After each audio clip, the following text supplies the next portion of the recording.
हासिल की, जिस तरह मुकाबला किया, जिस तरह इंडिया को शिकस्त दी और कामयाबी के झंडे गाड़े गाड़े तो आपने देखा कि आज वज़ीर आज़म शहबाज शरीफ ने आसिम मुनीर को फील्ड मार्शल का ओहदा दे दिया गया और उनको इतना बड़ा ओहदा दिया गया है कि वो समझ लें कि अब जो है कि अब कभी रिटायर नहीं हो सकेंगे। तो उन्होंने भी बड़ा एजाज हासिल किया, बहुत बड़े ओहदे से इनको नवाजा गया।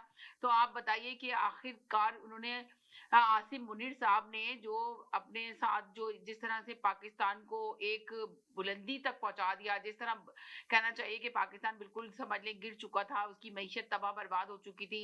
जिस तरह आसिम मुनीर ने फौज के साथ खड़े होकर ये मुकाबला किया, मगर एक जगह सवाल ये पैदा होता है कि 3 दफा का वजीर आजम नवाज शरीफ क्यों इतने खामोश रहे हर पूरी सूरत हाल में, और शहबाज शरीफ ने इनको इतने बड़े ओहदे से नवाजा, तब भी नवाज शरीफ का कोई बयान नहीं आया। फैसल वाडा ने कहा कि नवाज शरीफ तो की प्लानिंग थी, ये खुद ऐसा करना चाहते थे। आपने भी शायद उनकी वीडियो देखी होगी। तो इधर उस्मा बुखारी ने कहा कि उनका तो दिमागी तवाजुन सही नहीं है, उनका उनका सिर्फ सुने और सुनने के बाद उनके बयान पे कोई गौर ना करें, इसलिए कि वो खुद नहीं है, इसलिए कि उनको कोई ओहदा नहीं मिला, आज तक कोई ओहदे से नवाजा नहीं गया, इसलिए उनका दिमाग ज्यादा खराब है जो फैसल वाडा आके मीडिया में इस तरह का बयान देते हैं। तो अब हम आप ही से पूछते हैं कि बताइए इसमें क्या सच्चाई है, क्या है।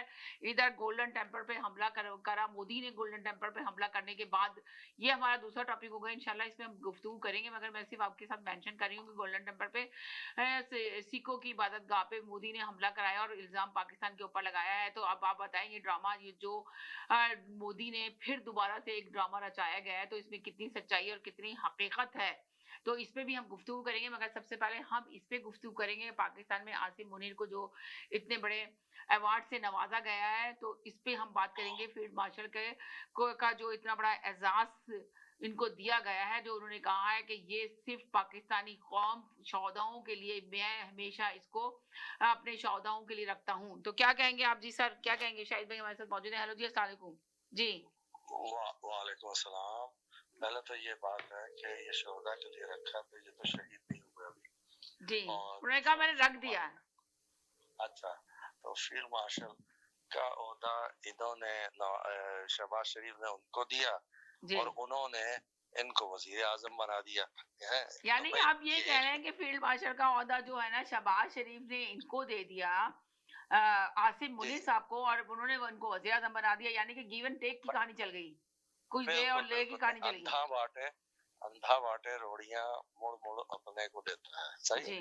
तो ये मसाल जो पुराने लोगों ने बनाई हुई है, ये बिल्कुल सही हो गई। अब आपने कहा कि उन्होंने पाकिस्तान को पस्ती से निकाल के पाकिस्तान में जंग को देखे ना, कामयाबी के झंडे गाड़े, दुनिया में तमाम नाम रोशन किया उन्होंने। तो देखें ये फॉल्स फ्लैग ऑपरेशन था, और फॉल्स फ्लैग ऑपरेशन में पाकिस्तान ने अपॉर्चुनिटी ली। आपको याद होगा 3-4 हफ्ते पहले, जंग से 3-4 हफ्ते पहले पाकिस्तानी फौज मुर्दाबाद के नारे लगते थे, ठीक है।